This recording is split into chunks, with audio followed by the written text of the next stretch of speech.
오늘은 3.1절 100주년 기념 주일입니다.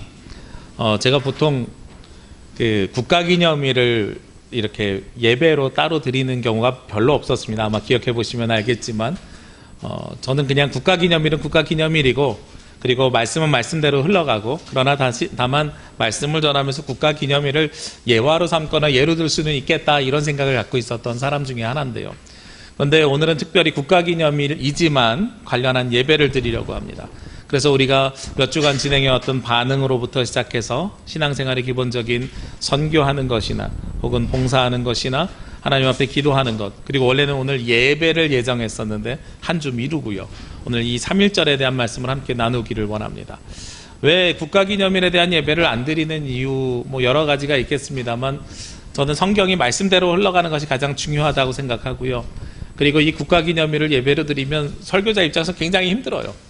우리 매년 성탄절, 부활절 오는 것도 사실 쉽지 않거든요. 본문이 한정되어 있고 매년 똑같은 말씀을 전할 수밖에 없는 한계가 있는데, 그런데 그런 것들 여러 가지가 있었지만 오늘은 3.1절이 100주년인데 이 3.1절 100주년을 통해서 우리가 어떤 신앙인으로 살아야 하는가 하는 것을 정확하게 볼 수 있어서 오늘은 특별히 그 말씀을 함께 나누려고 합니다. 요즘 스마트폰을 쓰고, 이 스마트폰을 쓰면서 운동을 가끔 할 때나 아니면 육지로 이번 주에도 회의를 가는데, 회의를 갈 때나 할 때는 제가 이어폰을 낍니다. 제 귀가요, 다른 사람보다 보시면 알겠지만 커서 그냥 이어폰을 끼면 그냥 흘러내립니다. 그냥 이렇게 가만히 딱 꼽고 고개만 살짝 해도 이렇게 툭 떨어져요. 그래서 이어폰을 여러 개를 껴봤는데 큰 거를 껴봤더니 그래도 별로 맞지 않고요. 귀를 파주는 저희 아내가 그래요. 너무 커서 팔 게 없다고, 그냥 이렇게 툭 하면 흘러내릴 것 같다고, 이런 이야기를 할 만큼 그래서 이제 귀 구멍에 맞는 걸 꼭 껴서 집어넣으면 귀에 또 염증이 생깁니다. 되게 예민해요. 보기보다 예민한 피부를 제가 가지고 있습니다. 그래서 이게 참 불편해요. 그러다가 요즘은 그래도 감사한 게 뭐가 나왔냐면 무선 블루투스 헤드셋 이런 게 나왔어요. 그래서 저는 항상 스포츠용 이렇게 귀에다 거는 걸 씁니다.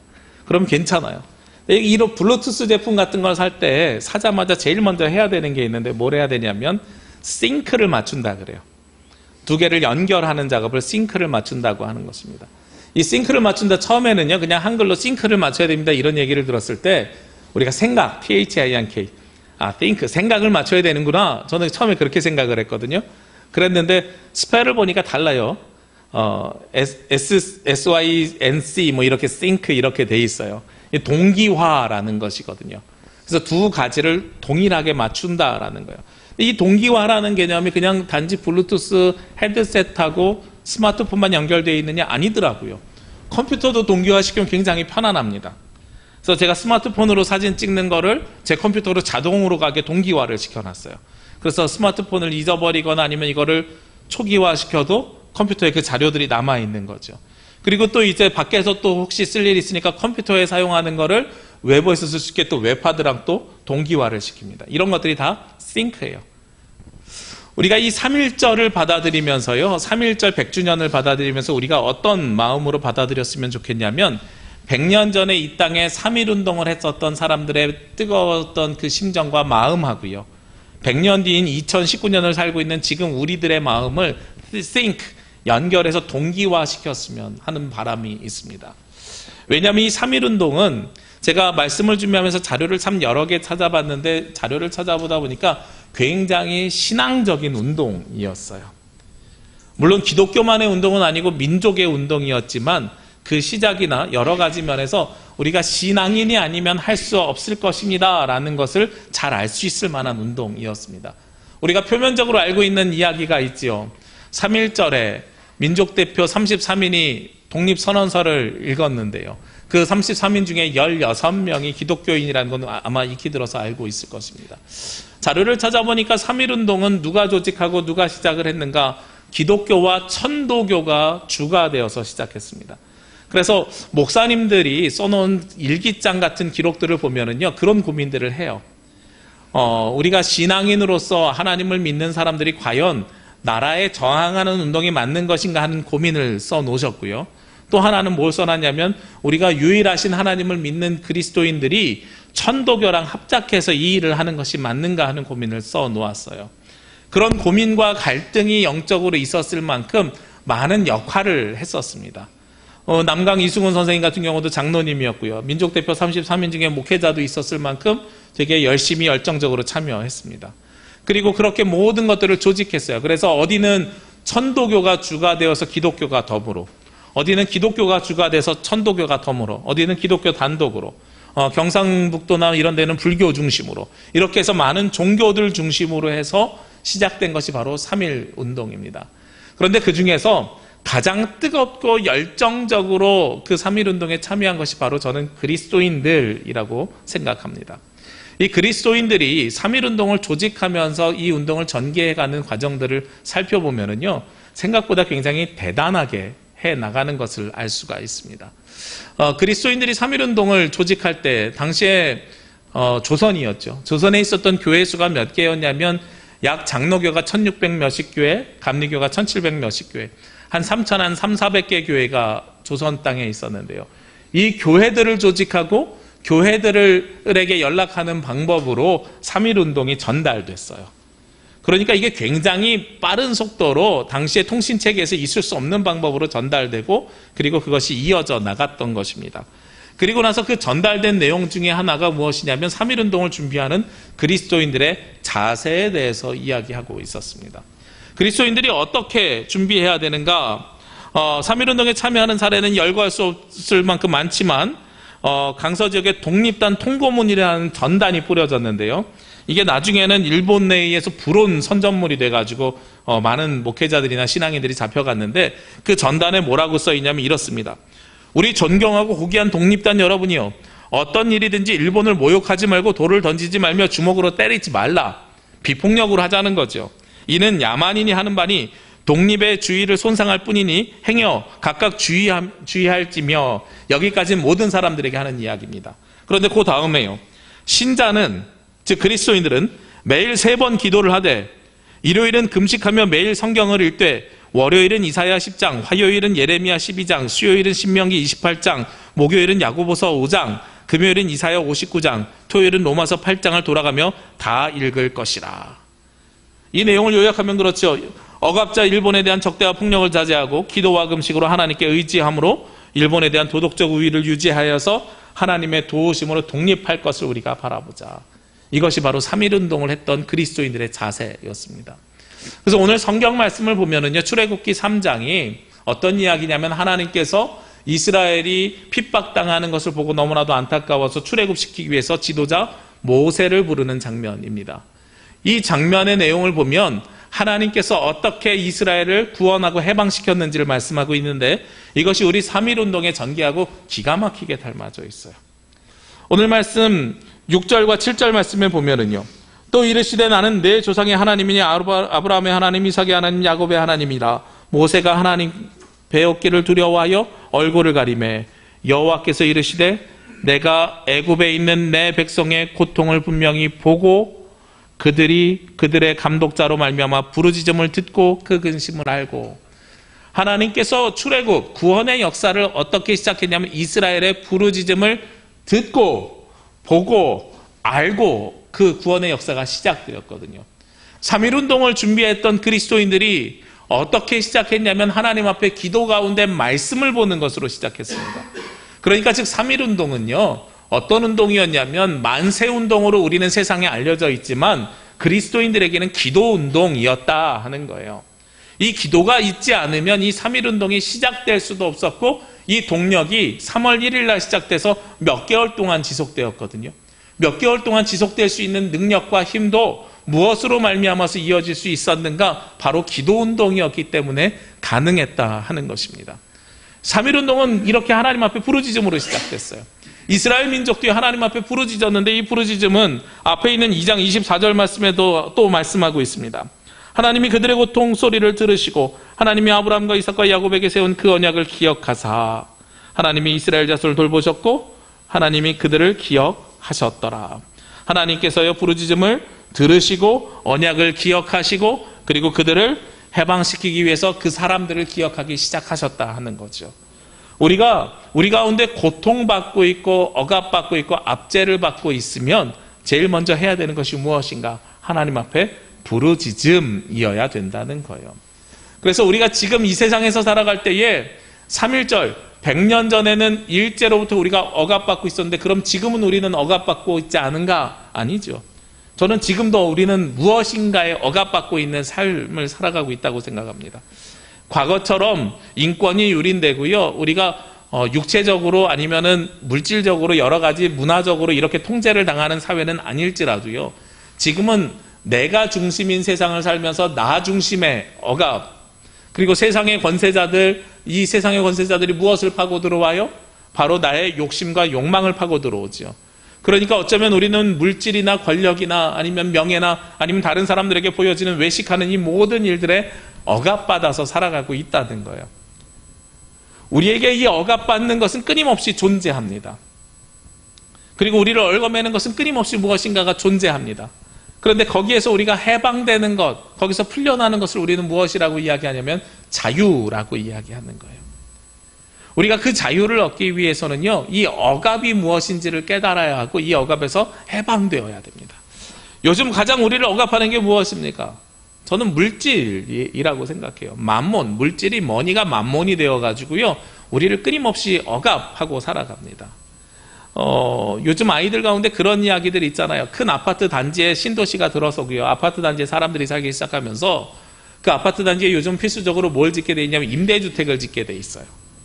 임대주택을 짓게 돼 있는데 아이들이 서로 물어봅니다. 저희 어릴 때도 그런 일은 있었어요. 제가 서울에서 살았으니까요. 아파트에 너 몇 동 사니? 그러면 애들이 몇 평인지 다 알아요. 나는 모르는데 몇 동 사니? 그럼 몇 평인지 다 알아요. 그걸 가지고 아이들이 신분을 구별을 하거든요. 근데 요즘은 어떤 일까지 있냐면 몇 동? 그럼 거기 임대주택동이잖아. 그러면서 그 아이들이 우리 집 앞에 지나가면 안 돼. 이렇게까지 이야기를 하는 거예요. 너네 우리 놀이터에서 놀지 말고 저쪽 너네 놀이터 가서 놀아. 이렇게까지 이야기하는 거예요. 이게 무엇으로 우리를 억압하는 것입니까? 물질로 사람을 구별하고 계급화시키고 계층화시켜서 서로를 짓누르고 억압하는 거죠. 과거처럼 총칼의 무력은 아니지만 우리의 마음과 그리고 우리의 심령과 우리의 심리적인 것들을 끊임없이 우리가 짓누르고 억압하면서 살아가고 있다는 겁니다. 이러한 억압에서 어떻게 해야 우리가 자유로워지고 해방될 수 있습니까? 오늘 성경에서 이야기하는 것처럼 가장 먼저 이러한 압제 속에서 우리가 벗어나야 되는 것은 기도운동. 이 기도운동을 통해서 시작해야 됩니다. 3.1운동도 바로 이러한 기도운동이었습니다. 이 기도운동으로 말미암아서 시작된 이 3.1운동, 아까 제가 말씀드렸지만 이 사람들이 무엇을 읽으라 그랬어요? 성경을 읽으라고 권면합니다. 이 성경의 내용이 무엇인지를 좀 찾아봤어요. 성경을 읽으라고 하는데 월요일에는 이사야 10장을 읽으라 그래요. 이사야서는 어떤 말씀인가? 하나님의 백성을 억압하는 자에게 임할 진노를 이야기하고 있습니다. 그리고 당시에 아수르에 이스라엘이 그 식민 통치를 당하고 있었는데 거기에서 구원받을 사람, 구원을 하나님께서 해주실 것이고 그리고 구원받을 사람들 뿐만 아니라 남은 자들이 있을 것이다 하는 것이 월요일에 읽어야 될 말씀이었습니다. 화요일에는 예레미야서 12장을 읽었는데요. 예레미야는요, 하나님 앞에 불평합니다. 무엇을 불평하냐면 왜 악한 사람들이 오히려 더 잘 됩니까? 하는 불평을 해요. 그때 하나님께서 응답해 주십니다. 악한 이웃을 내가 뽑아버리고 그리고 이스라엘과 유다를 구원해 주겠다. 아마 당시 사람들의 심령이 그랬을 거예요. 하나님, 우리를 통치하는 저 일본 나쁜 사람들인데 왜 저 사람들은 갈수록 나라가 커져가지고 중국, 만주를 거쳐가지고 대만, 동남아, 대동아 전쟁까지 시작합니까? 예레미야가 고백했던 것처럼 그들을 뽑아버리고 하나님께서 그러면 내가 너희를 구원해 주겠다. 수요일엔 신명기 28장 읽었어요. 제가 이 6개의 말씀 중에서 이 신명기 28장 말씀이 제일 대단한 것 같은데요. 신명기 28장은 무엇을 말씀하는 말씀이냐면 하나님 앞에 순종할 것을 말씀하고 있습니다. 그러니까 우리가 이 비폭력 평화운동, 만세운동을 하면서 무엇을 하자는 이야기예요? 하나님께 순종하자 하는 이야기를 하고 있는 것이죠. 그리고 야고보서 5장은요, 부자와 억압자에 대한 경고와 함께 고난과 그리고 인내 가운데서 우리가 기도하자 하는 내용이 있습니다. 우리가 하나님께서 우리에게 구원을 주실지라도 우리가 하나님께서 우리를 해방시켜 주실 것인데 지금 당하는 고난, 그래서 견디면서 기도하면서 견디자 하는 것이 바로 야고보서 5장이죠. 금요일에 읽는 말씀은요, 이사야서 59장 말씀인데요. 이스라엘의 죄와 고통 그리고 구원은 모두 하나님께 있습니다 하는 말씀이 있어요. 그리고 맨 마지막으로 토요일에 읽어야 될 말씀이 로마서 8장인데요. 로마서 8장 우리가 잘 알잖아요. 1절에 어떻게 시작합니까? 그러므로 그리스도 예수 안에 있는 자에게는 결코 정죄함이 없나니 죄와 사망의 법에서 생명의 성령의 법으로 너희를 해방하였습니다. 우리가 죄에서 해방되어서 생명으로 갔고 로마서 8장의 맨 마지막은 어떻게 끝나요? 넉넉히 이기느니라 하면서 끝나거든요. 그래서 그 이김이 우리 가운데 함께 할 것입니다 하고 오늘 우리에게 희망을 주는 메시지를 주는 거예요. 그러니까요, 기도 운동인 동시에 무슨 운동이었어요? 말씀 운동이었어요. 그래서 이 그리스도인들 중심으로 열심히 신앙생활하면서 만세운동이 시작되어져 간 겁니다. 이 만세운동은 무엇을 전제로 하고 있습니까? 비폭력 평화운동이었습니다. 세계적으로 비폭력 평화운동을 몇 개 꼽을 수가 있어요. 제가 평화에 대한 논문을 쓰면서 자료를 찾아봤더니요, 가장 최근에는요, 비폭력 평화운동이 무엇이냐면 마틴 루터킹 목사에 의해서 이루어졌던 미국에서 흑인 해방운동이었습니다. 그때도 비폭력 평화운동을 했었죠. 그리고 그 이전에 세계적으로 알려졌던 비폭력 평화운동 중에 하나는 무엇이냐면 바로 영국의 식민지에서 독립하고자 했던 간디의 운동이었습니다. 간디의 운동은 얼만큼 비폭력 평화운동이었냐면 소금 행전이라는 걸 썼어요. 이 소금 행전이 뭐냐면요, 시위를 하거나 무엇을 하는데 평화를 위해서 이야기하는데 그냥 걷는 거예요. 그래서 간디가 어떻게 걸었냐면 내 몸에서 나오는 땀이 굳어져서 소금이 되고 그 소금을 모을 만큼 우리가 걷자. 이게 간디가 했던 소금 행전이었습니다. 그래서 비폭력 평화운동이 간디로 통해서 이루어져서 간디가 비폭력 평화의 대명사가 됐죠. 그런데 이 3.1운동도 마찬가지였습니다. 3.1운동도요, 수없이 많은 사람들이 구금당하고요, 그리고 학살당하고요, 아픔을 당했음에도 불구하고 열심히 그 만세운동을 끊이지 않고 전개해 나갔습니다. 왜냐하면 예수 그리스도의 평화가 이 땅에 오기를 바라는 마음이었기 때문에 그랬어요. 그래서 이 비폭력 평화운동이 끊임없이 벌어져 나간 것이죠. 오늘 말씀에 보면은요, 하나님께서 이렇게 말씀하십니다. 8절 말씀에 내가 내려가서 그들을 애굽인의 손에서 건져내고 그것들을 그 땅에서 인도하여 아름답고 광대한 땅, 젖과 꿀이 흐르는 땅 곧 가나안 족속 쭉 뒤에 여부수 족속의 지방에 데려가려 하노라. 내가 내려가서 그들을 구원하신대요. 하나님의 출애굽을 누가 오셔서 하신다고요? 주님께서 직접 내려오셔서 하신대요. 그러니까 당시에 애굽의 식민지에 노예로 살던 사람들은 뭐라고 이야기하냐면 그들을 향해서 너네가 싸울 것이 아니고 그 싸움 누가 해주신다는 거예요? 주께서 해주신다는 거죠. 근데 여기 내려가서라는 말에 주목해 보시자고요. 내려온다. 하나님께서 이 땅에 직접 내려오신 경우가 있었지요. 언제 내려오셨습니까? 2000년 전에 예수 그리스도가 이 땅에 내려오셨습니다. 예수님도 이 땅에 오셨을 때 이스라엘의 당시 상황이 어땠냐면 로마의 식민지 삶을 살고 있었습니다. 로마의 식민지 삶을 살고 있었던 이스라엘의 하나님께서 독생자 예수 그리스도를 직접 보내주셔서 이 땅에 내려오셔서 이 땅에서 예수님께서 그 사역을 감당하셨는데요. 예수님의 사역이 어떤 사역이었습니까? 철저하게 비폭력 사역이었어요. 예수님의 제자 중에 어떤 사람은요, 예수님이 데모스트레이션, 혁명을 일으켜가지고요, 예수님이 혁명을 일으켜서 개혁할 줄 알았어요. 그래서 저 로마 군사들을 모두 내보내고 우리만의 정부가 생겨나길 사람들이 바라고 있었습니다. 우리는 일제 36년 식민지 살았잖아요. 근데 이스라엘은요, 그리스 로마 합치면 한 400년 가까이 식민지 살아요. 근데 그 모든 일들을 다 예수 그리스도면 이겨낼 수 있어, 이렇게 생각을 했던 거죠. 그런데 예수님께서 행하셨던 것은 무엇입니까? 폭력적인 저항운동이 아니고요, 자기 자신을 십자가에서 내어주심을 통해서 이스라엘의 구원을 허락하신 것이 아니라 온 인류의 구원으로 바꿔내셨지요. 이 비폭력 운동이라는 것은 누구의 방법이냐면 바로 예수 그리스도의 방법입니다. 그래서 3.1운동은 첫 번째가 기도 운동이라면 두 번째는요, 예수님의 운동입니다. 예수님의 방법으로 하는 운동입니다. 그래서 비폭력 이 만세운동, 대한독립 만세만을 외친 것은 바로 우리가 하나님 앞에 나아가면서 하나님의 뜻이 이 땅에 이루어지기를 원하는 마음으로 나 자신을 내어주는, 예수 그리스도를 따라서 살아가는 비폭력 저항 운동이었다는 거죠. 우리가 그리스도인들이 세상에서 살아갈 때 그렇게 살아가야 되는 것 같아요. 그리스도인들이 세상에서 살아갈 때 가장 중요한 것이 비폭력이어야 됩니다. 세계사 가운데서 제가 가장 이해가 되지 않는 것이 무엇이냐면 바로 십자군 전쟁입니다. 어떻게 예수 그리스도의 십자가의 이름으로 전쟁할 수 있을까? 많은 역사학자들은요, 십자군 전쟁이 하나님의 명령이 아니라 로마 교황청이 자신들의 권위와 권력을 유지하기 위한 방편이었다고 이야기합니다. 십자가 전쟁이 그런 거죠. 예루살렘이 이슬람 사람들에게 함락되자 하나님의 이름으로 성전, 거룩한 전쟁을 하자고 십자군을 보냅니다. 예루살렘을 탈취하기 위해서 끊임없이 병사들을 보냅니다. 그런데 병사들을 보내는데 거기서 전쟁에서 승리합니까? 승리하지 못해요. 결국은 이슬람에 그냥 묶여져 있었습니다. 왜 그런 결과가 나왔겠어요? 하나님께서 원하는 전쟁이 아니었거든요.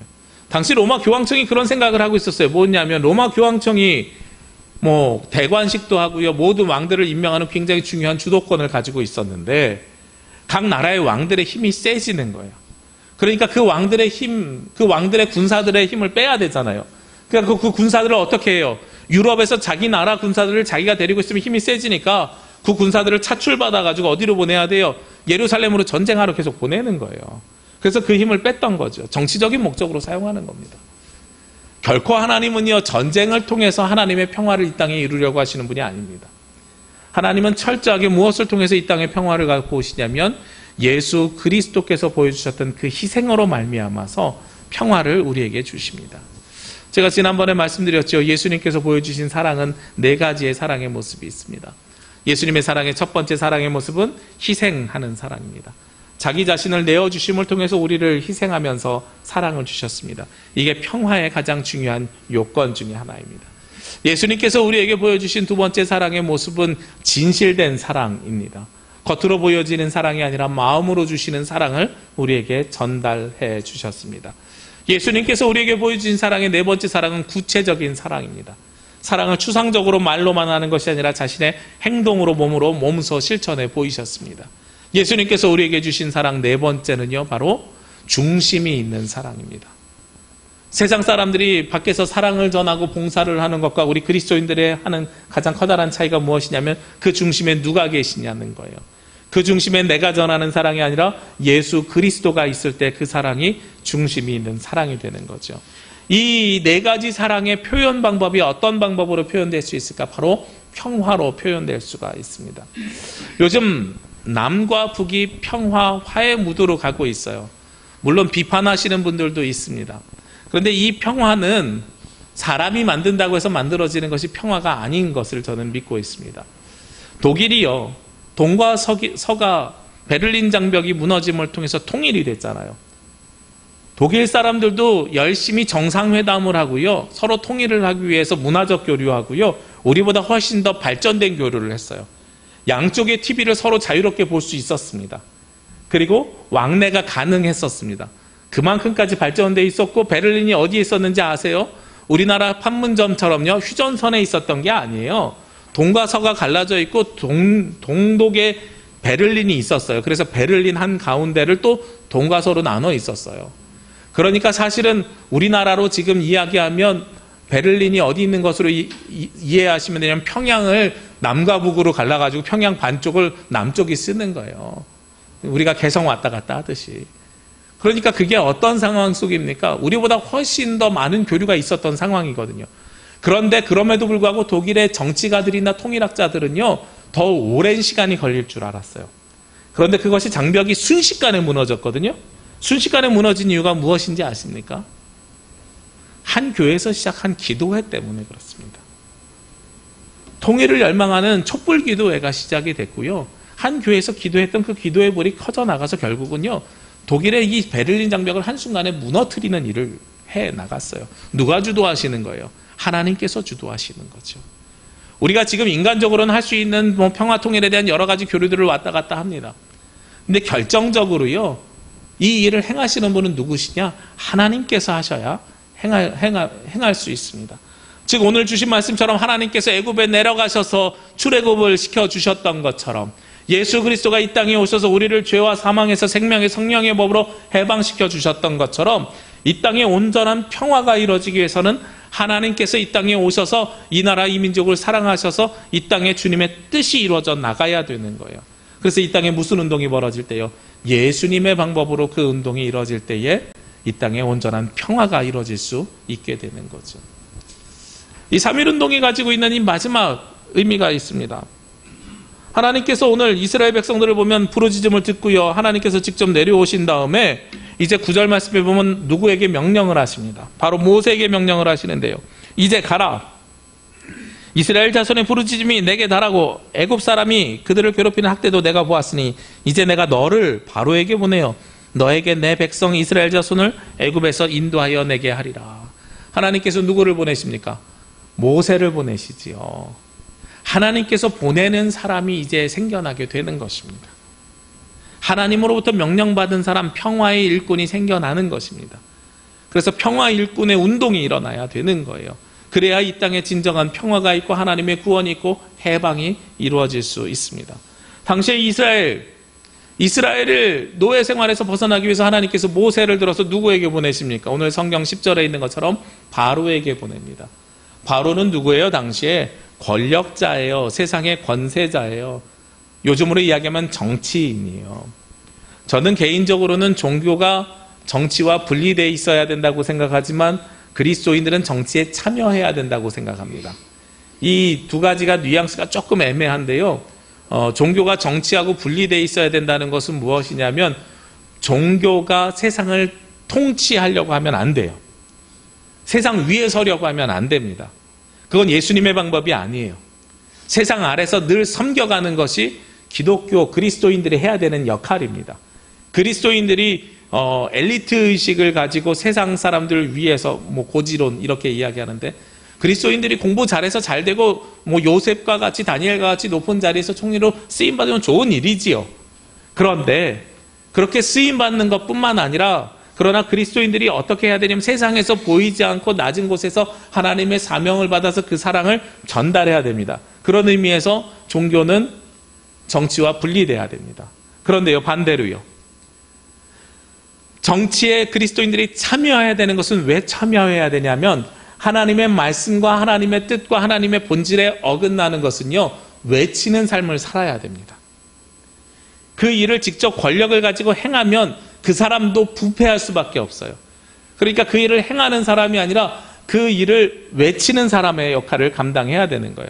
오늘 바로에게 모세가 가서 우리를 해방시켜 주십시오라고 이야기했던 것처럼, 모세는 권력 있던 사람이 아닙니다. 우리가 아는 것처럼 이집트 왕자였지만 그걸 모두 다 내려놓고 광야 생활하고 다시 돌아가서 외쳤어요. 다 내려놓고 갔어요. 하나님께서 그걸 요청하시는 거예요.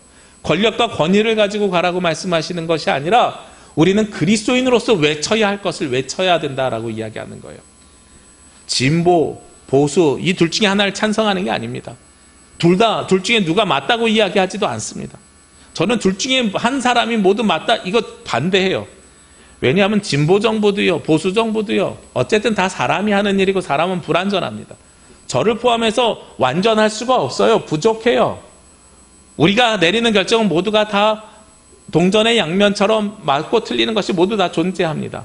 그러니까 이 모든 일들을 누가 하셔야 돼요? 하나님께서 하셔야 되기 때문에 기도운동으로 부르짖어야 되고 예수님의 방법으로 그 일들을 행해 나가야 되는 거죠. 그런데 맨 마지막으로 우리가 참여해야 되는 것은 무엇이냐? 구약 성경에 보면 많은 예언자들이나 선지자들이요, 잘못되고 있는 것들에 대해서 외치고 소리쳤어요. 잘못된 것을 잘못됐다고 이야기합니다. 무엇에 근거해서요? 성경에 근거해서요. 우리가 정치에 참여해야 되는 이유가 바로 거기에 있는 거죠. 하나님의 말씀에 잘못된 것은 잘못되었다고 외치는 삶을 살아야 됩니다. 이것이 바로 평화의 일꾼으로서의 삶을 살아가는 방법입니다. 하나님께서 우리에게 사명을 주시고 소명을 주셨습니다. 우리에게 무엇을 하라고 말씀하시냐면 세상에 나가서 하나님의 일꾼으로 그 삶을 살라고 말씀하시는 거예요. 우리가 가만히 이 땅에 머물러 있고 교회 안에 머물러 있는 삶이 아니라 세상으로 나가서 그 삶을 살아야 되는 거예요. 우리가 교회표 오래 기억하시잖아요. 그리스도의 사랑으로 민족과 함께, 이웃과 함께예요. 그렇죠? 민족에 제가 이웃이 포함된다고 말씀을 드렸어요. 그리스도의 사랑으로 우리가 이웃과 살기 위해서, 민족과 살기 위해서 세상으로 나가야 된단 말이에요. 하나님께서 그를 위해서 우리를 부르셨다고요. 그래서 우리는 그 사명을 받은 자로 당연히 세상에 나가야 돼요. 100년 전에는 그렇게 세상으로 나가서 할 수 있는 일이 비폭력적으로 무엇이냐? 잘못된 일본 정부에다 외치는 일이었어요. 대한독립 만세. 우리는 이제 대한독립 만세를 외쳐야 되는 시대가 아니지요.